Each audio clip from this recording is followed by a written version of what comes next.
Baik Ibu, sebelum kita lanjut obrolannya, mohon maaf Ibu, apakah Ibu sama Bapak pernah mendengar apa tujuan dari tes daya dengar itu?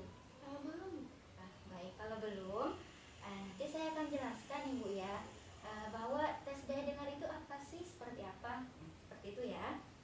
Baik, saya langsung saja jelaskan ya, bahwa tujuan tes daya dengar itu adalah untuk menemukan gangguan daya dengar sejak dini terhadap bayi Ibu agar dapat meningkatkan kemampuan daya dengarnya dan juga daya bicaranya, seperti itu Ibu ya. Baik.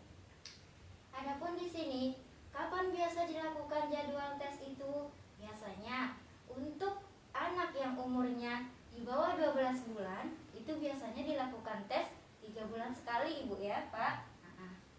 Kalau yang bayi yang umurnya di atas 12 bulan itu biasanya dilakukan 6 bulan sekali, seperti itu. Adapun di sini alat atau sarana yang biasa digunakan dalam melakukan tes daya dengar. Misalnya, ini kita lakukan menurut umur bayi ya, Bapak Ibu. Misalnya kalau umurnya di bawah 24 bulan atau di bawah 12 bulan, kita itu cukup mengajukan beberapa pertanyaan kepada ibu dan juga bapak, seperti itu. Kalau umur anaknya di atas 24 bulan atau di atas 12 bulan, kita bisa melakukan tes daya dengar itu dengan cara misalnya menunjukkan dia gambar, bisa gambar ayam, bisa gambar kucing, bisa juga gambar anjing, atau bisa juga melalui manusia dan melalui benda mati, contohnya seperti mainan, bisa boneka, bisa bola, bisa sendok, bisa kubus, seperti itu ya. Baik. Mohon maaf Ibu, Bapak, sampai sini penjelasan saya ada yang belum dimengerti atau ada yang mau ditanyakan sebelum saya lanjut? Sudah mengerti Ibu. Baik, kalau begitu kita lanjut masuk ke tesnya ya, tes daya dengar.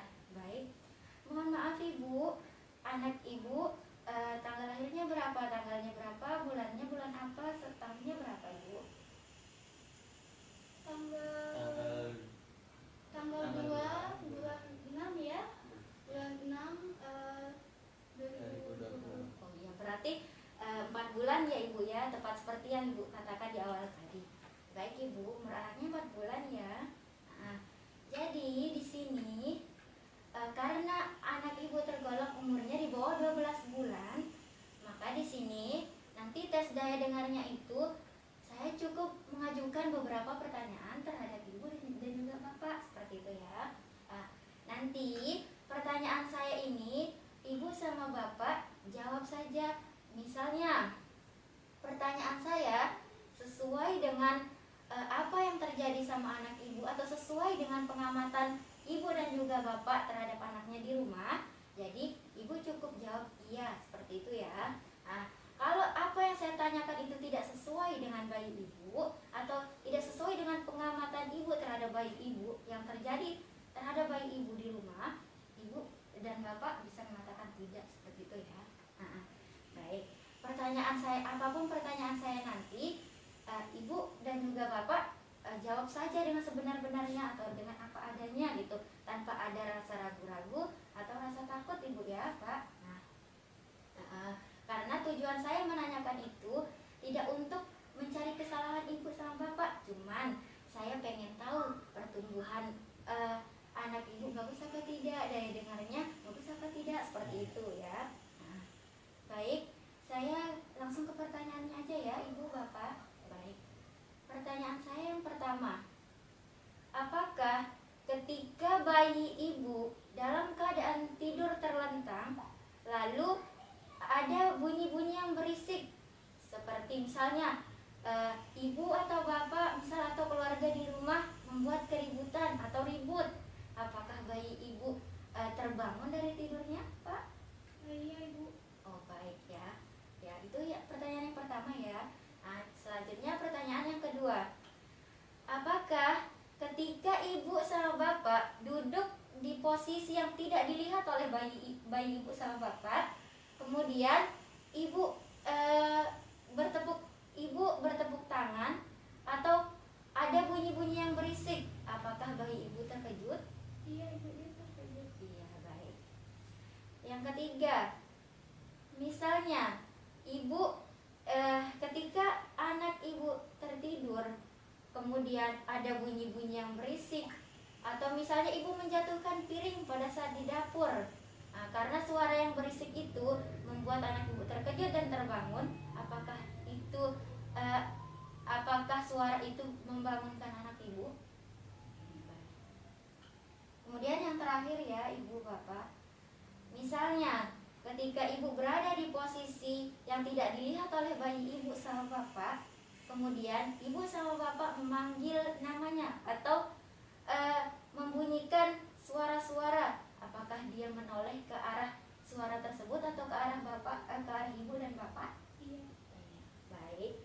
Jadi di sini ibu ya, dari beberapa pertanyaan yang sudah saya ajukan kepada ibu sama bapak, jadi di sini daya dengar anak, dari jawaban ibu semuanya ibu jawab iya ya bapak. Nah, jadi di sini dari pertanyaan saya dan dari jawaban ibu sama bapak, ini anak ibu, daya dengar anak ibu sangat baik ibu ya, karena mulai dari daya dengarnya, terus peka terhadap hal-hal yang berisik, itu sangat bagus sekali ibu ya. Itu tandanya daya dengarnya itu bagus dan tidak ada masalah seperti itu ibu ya.